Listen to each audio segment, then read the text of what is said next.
سوال یہ کیا گیا ہے کہ اگر سحری کے وقت روزے کی نیت نہیں کی تو دن میں کب تک نیت کر سکتے ہیں، اور اگر بالکل ہی نیت نہیں کی تو کیا حکم ہوگا؟ دیکھیں، سحری کا مطلب یہ ہے کہ اس وقت یہ اٹھے تھے، اگر اس وقت اٹھے تھے اور باقاعدہ کھانا کھایا تھا، سحری کی تھی، تو اس کا تو مطلب یہ ہے کہ وہ روزے کی نیت کر رہے ہیں، اس لیے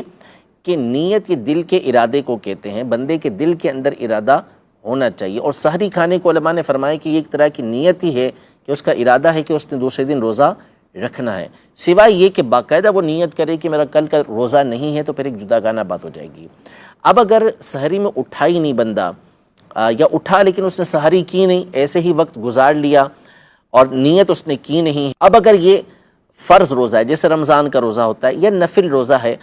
تو اس میں حکم یہ ہے کہ ضحوہ کبریٰ سے پہلے، جس کو ہمارے یہاں زوال کا وقت کہا جاتا ہے، اس سے پہلے اگر وہ چاہے تو نیت کر سکتا ہے، لیکن اس میں دو چیزوں کا ہونا ضروری ہے۔ نمبر ایک یہ کہ اس نے صبح صادق سے لے کر اس وقت تک کچھ کھایا پیا نہ ہو، یعنی جان بوجھ کے کچھ کھایا پیا نہ ہو، روزہ توڑنے والا کوئی کام اس نے نہ کیا ہو۔ دوسرا یہ کہ وہ نیت یہ کرے گا کہ میں صبح سے روزے سے ہوں،